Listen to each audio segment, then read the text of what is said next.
인생이란 다른 계획을 세우느라 바쁜 동안에 너에게 일어나는 일이란다. Life is what happens to you while you are busy making other plans. 우리가 너무나 잘 아는 비틀즈의 존 레논이 쓴 곡의 가사입니다. Beautiful Boy, 서브타이틀로는 Darling Boy라고 타이틀을 붙였는데, 이 곡은 당시 5살이었던 존 레논의 아들 션 레논에게 위해서 지은 자장가와 같은 노래였어요. 그 가사 내용 중에 이런 것이 나옵니다. 존 레논은 어린 아들이 얼른 자라서 거칠고 험한 바다를 헤쳐나가는 모습을 보고 싶다, 이런 내용을 담아요. 하지만 그때까지는 길을 건너기 전에 아빠의 손을 잡으라고 당부합니다. 그러면서 하는 얘기가, 인생이란 내가 다른 계획을 세우느라 바쁜 중에 일어나는 일이다 그랬어요. 존 레논은 아들이 다 커서 넓은 세상을 향해 나가는 것을 보지 못했습니다. 이 노래를 부른 바로 그 해 1980년 12월에 총에 맞아 세상을 떠났습니다. 19세기 미국의 문학, 철학, 사상가였던 랄프 월더 에머슨은 이런 얘기를 했어요. 우리는 언제나 살아갈 준비를 할 뿐 정작 삶을 살지는 않는다. 인생에 만나는, 맛이 나는 행복한 그날은 기필코 다음에 찾아올 것이다 하면서 열심히 살아가다가 쓰러지는 것이죠. 잘 먹고 잘 살려고 궁리하고 준비하고 대비하면서 살아갈 뿐 한 번도 정작 행복한 인생을 살지는 못하는 사람들이 많다는 겁니다. 지금도 사람들은, 우리는 바쁘죠. 돈 버느라 바쁘고, 공부하느라 바쁘고, 목표를 세워놓고 그 계획에 따라서 목표를 달성하느라고 바쁩니다. 이러한 우리들에게 오늘 본문의 말씀은 참 행복이 무엇인지, 그리고 어떻게 그 행복한 삶을 누리게 되는지를 가르쳐 줍니다. 먼저 11절 말씀을 보시면, 다시 한번 읽을까요? 같이 읽겠습니다. 하나님이 모든 것을 지으시되 때를 따라 아름답게 하셨고 또 사람들에게는 영원을 사모하는 마음을 주셨느니라. 그러나 하나님이 하시는 일의 시종을 사람으로 측량할 수 없게 하셨도다. 우리가 행복한 삶을 누리기 위해서는 먼저 이 전제되는 이 오늘 11절에 담겨져 있는 내용을 잘 이해를 해야 됩니다. 첫 번째가 뭐냐면 이 세상에 대한 바른 이해예요. 하나님이 모든 것을 지으시되 때를 따라 아름답게 하셨고, 창조주 하나님께서 만물을 지으셨습니다. 그런데 하나님은 때를 따라 아름답게 하셨다. 즉시 생각나는 게 있죠. 하나님이 천지 만물을 창조하실 때에 보시기에 뭐예요? 좋았더라. 보시기에 심히 좋았더라. 그런데 문맥상으로 볼 때 오늘 이 말씀은 그 앞에, 때라고 하는 것이 그 앞에 3장 2절부터 8절까지 나오는 내용들을 의미하고 있어요. 날 때가 있으면 죽을 때가 있고, 심을 때가 있으면 심은 것을 뽑을 때가 있고, 죽일 때가 있으면 치료할 때가 있고, 헐 때가 있으면 세울 때가 있고, 이렇게 쭉 나가잖아요. 마지막 내려가 보면 사랑할 때가 있고, 미워할 때고, 전쟁할 때가 있고, 평화할 때가 있고, 이 모든 것을 쭉 하나님이 하나님의 때에 하나님의 완전하신 주권과 섭리대로 이루어 가신다는 것입니다. 그러므로 이 모든 때가 하나님의 뜻과 섭리대로 이루어질 때에 아름다운 것이라는 것이죠. 때를 따라 아름답게 하셨다는 이 말씀에는 시간, 때를 따라 변화하는 그것들이 지니고 있는 아름다움, 그래서 변화와 함께 새로운 아름다움이 주어지는 것을 얘기합니다. 봄이 되면 봄대로, 여름이 되면 여름대로, 가을 또 겨울이 되면 그 각각의 계절에 합당한 적당한 아름다움이 있다고 하는 얘기죠. 그런데 봄이 되면 언제나 여름이 올까? 여름 되면 언제나 낙엽지는 가을이 올까? 이러면서 살아가는 사람들은 각 계절의 하나님이 만드신 아름다움을 누리지 못하는 거죠. 뿐만 아니라 우리 인생의 계절도 하나님께서 아름답게 만드셨습니다. 어린 시절은 어린 시절의 아름다움이 있고, 청년이 되고 성인이 되면 젊은 시절 또 성인의 삶의 아름다움이 있고, 노년이 되면 또 노년의 삶의 아름다움이 있게 만드셨다는 것이죠.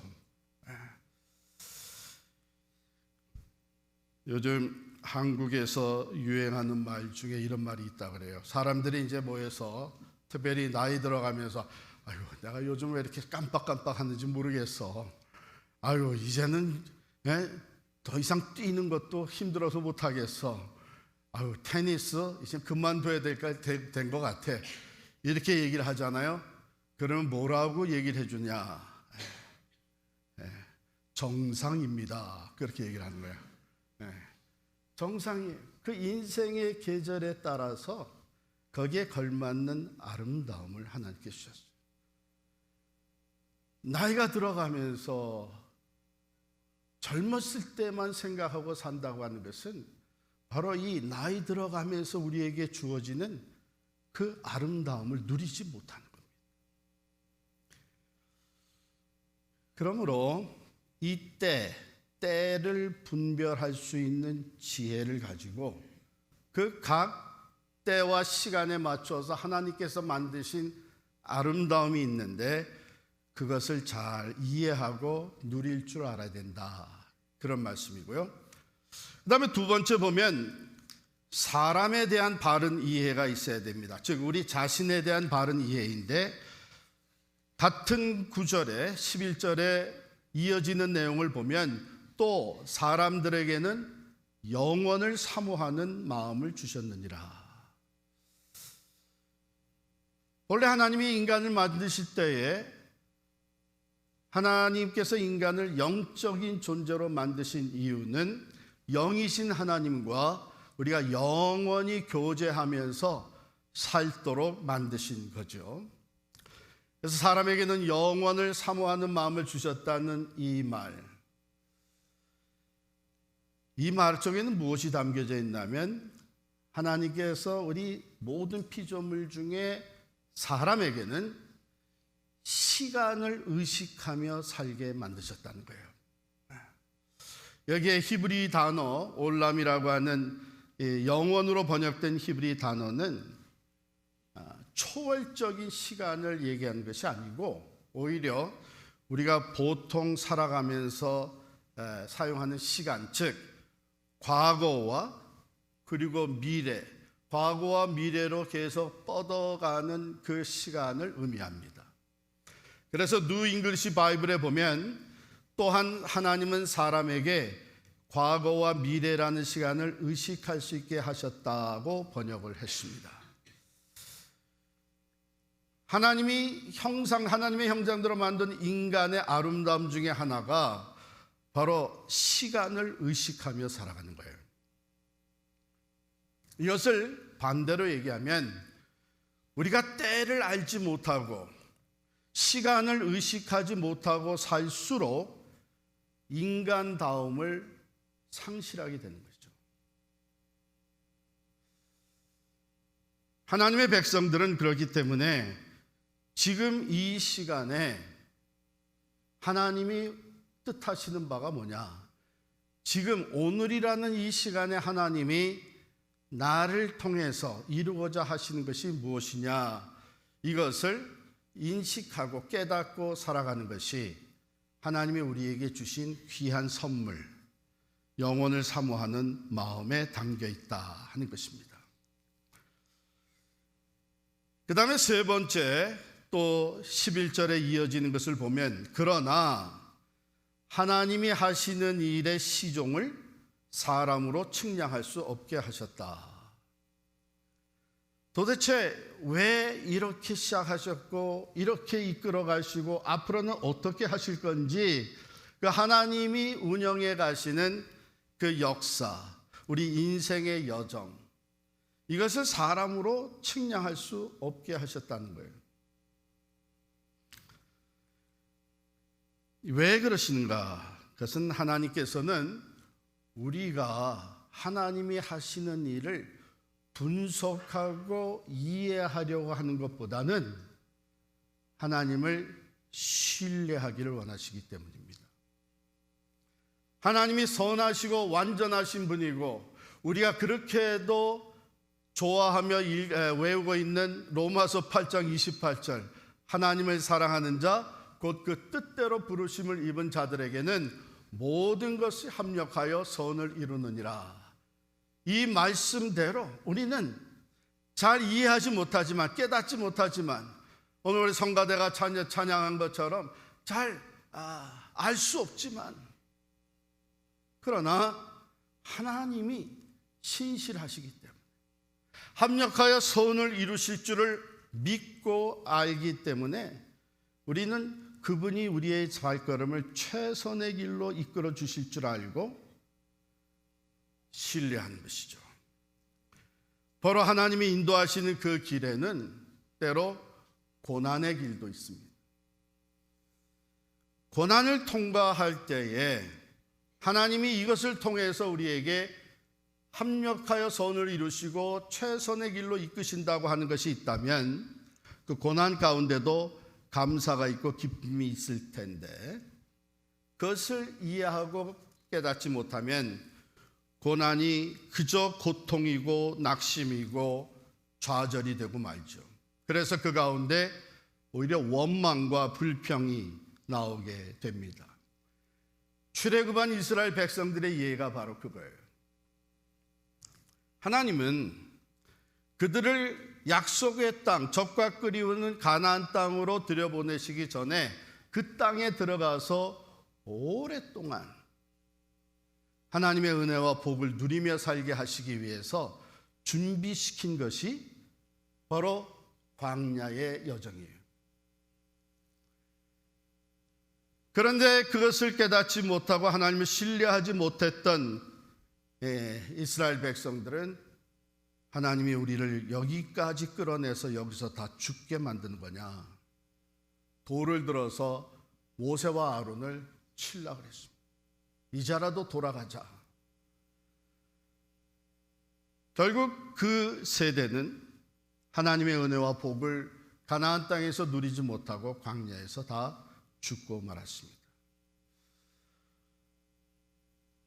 바로 이 세 가지를 전제로 해서, 즉 하나님이 모든 것을 그때에 따라 아름답게 만드셨다고 하는 것, 그리고 하나님은 사람에게는 시간을 인식하고 영혼을 사모하는 마음을 갖게 하심으로 인해서 지금이라고 하는 시간에 하나님의 뜻을 찾고 분별해서 하나님이 아름답게 만드신 것을 fully enjoy하며 하나님의 뜻을 이루게 하셨다고 하는 것.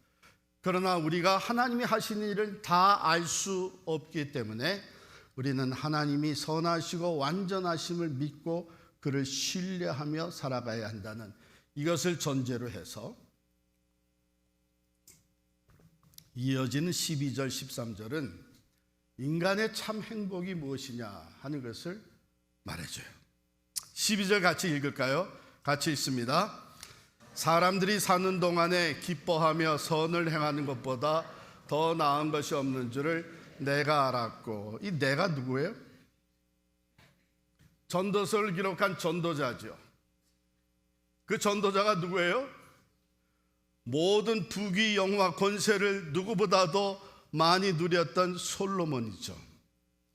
솔로몬이 결국은 그 인생 가운데서 깨달은 것이 뭐냐? 가장 지혜롭다고 하는 솔로몬이 깨달은 것이 뭐냐 하면, 사람이 사는 동안이라면 그것은 현재를 얘기하는 거예요. 지금이라고 하는 삶 가운데서 기쁨으로 선을 행하는 것이 가장 행복한 것이다. 이거보다 더 나은 것은 없는 줄을 내가 깨달았다 하는 것입니다. 여러분, 사람이 선을 행해야 되는 것은 창조의 목적이에요. 에베소서 2장 10절에 보면, 우리는 그가 만드신 바라 그리스도 예수 안에서 선한 일을 위하여 지으심을 받은 자니 이 일은 하나님이 전에 예비하사 우리로 그 가운데서 행하게 하려 하심이라 그랬어요. 본래 선을 행하도록 창조되었어요. 그렇기 때문에 우리가 그 창조의 목적에 따라서 오늘이라고 하는 삶의 시간에서 선을 행할 때에 요즘 많이 팽배해지고 있는 그 우울증도 극복하고 활기차게 살아갈 수 있다고 하는 것이죠. 이런 사실을 뒷받침하는 사례는 얼마든지 있습니다. 그 중에 하나가 여러분이 잘 아시는 닥터 슈바이처 박사가 운영하는 그 아프리카에 랑바레네라고 하는 병원이 있습니다. 그 병원에서 온갖 굳은 일을 다 도맡아 봉사하던 한 미모의 간호사가 있었는데, 그녀의 이름은 마리안 프레밍거였습니다. 근데 본래 이 여인은 헝가리의 귀족의 딸로 태어나서 남다른 부를 누렸고, 또한 사치를 누릴 수가 있었고, 모든 것을 남보다 더 많이 배우며 성장할 수 있게 됐어요. 그런데 이 마리안 프레밍거에게는 특별한 음악적인 재능이 주어져서 모든 악기를 연주할 수 있었다고 합니다. 성장하면서 비엔나에 유명한 영국 배우로 명성을 날리기 시작을 했고요. 결국은 영화 감독과 결혼한 그녀는 미국 할리우드로 진출을 해서 할리우드의 매력적인 여왕으로 명성과 부를 얻게 되었습니다. 무엇 하나 세상으로 볼 때는 부족함이 없다고 여겨지는 이 여인이 어느 날부터 술과 마약에 빠져들어가게 되었고, 혼외 정사로 남편과 이혼을 합니다. 다시 유럽으로 돌아와서 파리에서 사교계에서 활동을 하려고 돌아왔는데, 이게 1948년 어느 날 자기가 어린 소녀 시절부터 존경하던 슈바이처 박사님이 어느 마을을 방문한다는 소식을 들었습니다. 그래서 찾아갔어요. 이 슈바이처 박사가 그 마을 어느 조그만 교회에서 오르간을 연주하고 있는 모습을 바라보면서 이 마리안 프레밍거의 마음에 갑작스런 변화가 일어났습니다. 지금까지 내가 살아온 인생은 허상이었구나. 남을 위해서 사는 것이 저렇게 가치가 있는 것이구나 하는 것을 깨닫게 됩니다. 그래서 프레밍거는 그 자리에서 결단을 내려요. 슈바이처 박사를 따라서 아프리카로 가기로 결심을 하고, 아프리카로 가서 20년 동안을 슈바이처 박사가 운영하는 병원에서 병자들을 사랑으로 섬기면서 그 모든 꾸준한 일을 스스로 감당을 했습니다. 그러다가 세상을 떠났는데, 마리안 프레밍거가 세상을 떠나면서 남긴 말은 남을 위한 삶이 이렇게 행복한 것을 라는 말을 남겼습니다. 여러분, 우리는 선한 일을 위하여 만들어졌고 죄로 타락한 우리 인생을 선한 일을 위해 예수 그리스도 안에서 우리를 새롭게 태어나게 해 주셨습니다. 그리스도인의 삶은요, 우리가 이 세상을 살아가면서 얼마나 얻었느냐, 부와 명예와 권력, 부귀영화를 얼마나 얻었느냐에 있는 것이 아니고 얼마나 베풀었느냐에 있는 것입니다. 하나님은 우리가 지으심을 받은 그 목적대로 살았는지 그 여부를 따라서 우리를 평가하실 것입니다. 이제 우리 13절 말씀 같이 읽겠습니다. 시작. 사람마다 먹고 마시는 것과 수고함으로 낙을 누리는 그것이 하나님의 선물인 줄도 또한 알았도다. 전도자 솔로몬은 두 번째로 자신이 깨달은 인간의 행복, 참된 행복은 바로 평범한 날 속에 있다는 것을 깨닫게 된 거예요. 먹고 마시고 또 땀 흘려 일하고 쉬고, 여러분, 이것이 우리의 평범한 ordinary daily life 아니겠어요? 거기에 행복이 있다. 그래서 그는 이것이 하나님의 선물이라고 얘기를 합니다. 그러니까 평범한 우리의 나날이 먹고 마시고 일하고 쉬고 하는 이런 특별한 날이 아니라 평범한 일상이 하나님의 선물이라. 우리가 오늘 은혜 찬양을 귀하게 해주셨는데 그 은혜라는 말의 본 뜻이 선물이라는 뜻입니다. 선물을 받으면 어떻게 돼요? 감사한 마음 갖죠. 감사해요. 그러므로 평범한 날들에 담겨져 있는 하나님의 선물, 내가 먹을 수 있고 마실 수 있고 틀기만 하면 찬물, 더운 물, 샤워가 다 나오고 땀 흘려 일할 수 있는 일터가 있고 일할 수 있는 건강이 주어졌고, 그리고 힘들게 되면 쉴 수 있는 집이 있고 편안히 잠을 잘 수 있고, 이런 것들이 하나님의 선물이라는 것을 깨달은 거예요. 그래서 진정한 행복은 더 나은 삶을 계획하고 분주하게 그 계획을 하면서 따라 앞을 향해 뛰어가는 그것이 아니고 하루하루에 담겨져 있는 하나님의 선물을 내가 누리며 살 수 있을 때에 거기에 참된 행복이 있다는 것입니다. 그렇게 산다면 아마도 모든 사람이 하나님이 주신 기쁨과 행복을 누리며 살겠죠. 그런데 현실은 그렇지 않습니다. 그래요, 안 그래요? 평범한 날들에 감사가 있어서 기쁘고 행복합니까? 많은 사람들이 그렇지 못해요. 왜 그러냐? 지나친 욕심, 다른 사람과의 비교의식, 이미도 충분히 먹고 마시고 또 일할 수 있는 것이 있는데 내가 좀 더 좋은 것을 먹고 좀 더 큰 집을 살며 지금보다는 좀 더 좋은 차를 몰아야만 행복할 것 같은 거예요.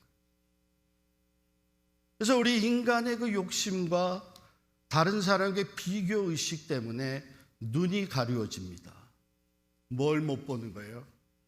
이미 우리가 행복할 수 있는 것을, 평범한 매일의 삶에 주신 것을 보지를 못하는 거예요. 그래서 또 계획을 합니다.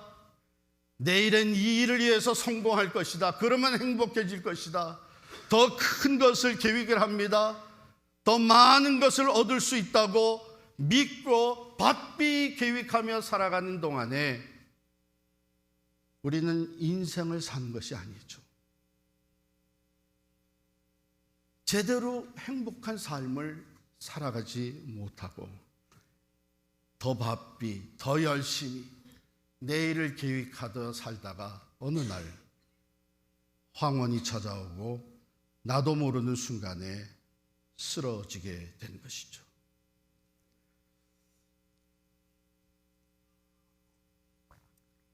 이런 얘기가 있습니다. 우리 많은 사람들이 내가 일 안 하고 먹고 살 수 있게 되면 행복할 것이다 이렇게 생각을 했는 그 무의도식, 재산을 많이 쌓아놓으면 그 다음에는 마음껏 여행하면서 신선 노릇하고 싶어하는 마음이 누구에게나 있겠죠. 그게 이런 얘기가 있어요.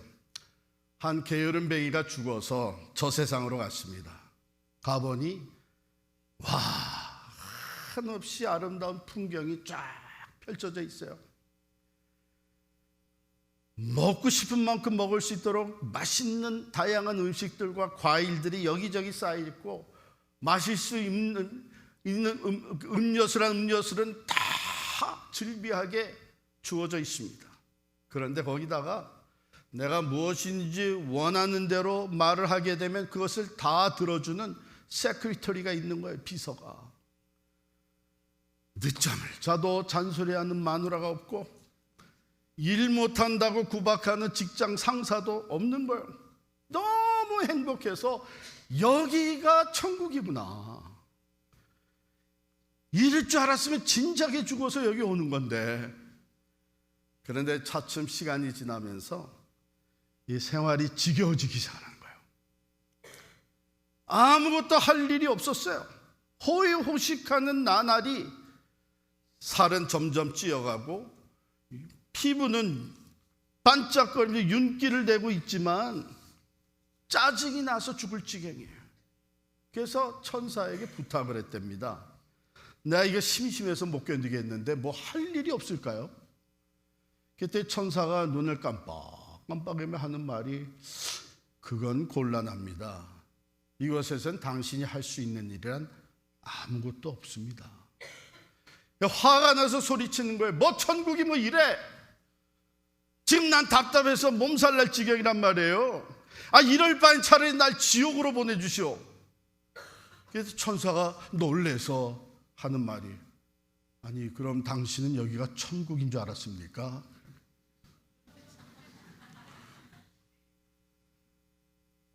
일 안 하고 놀고 먹는 것이 좋은 게 아니죠.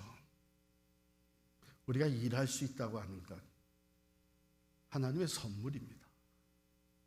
건강도 선물이고 일터도 선물이고, 거기에 한 걸음 나아가서 일한 결과를 우리가 거둬들일 수 있는 것도 선물입니다.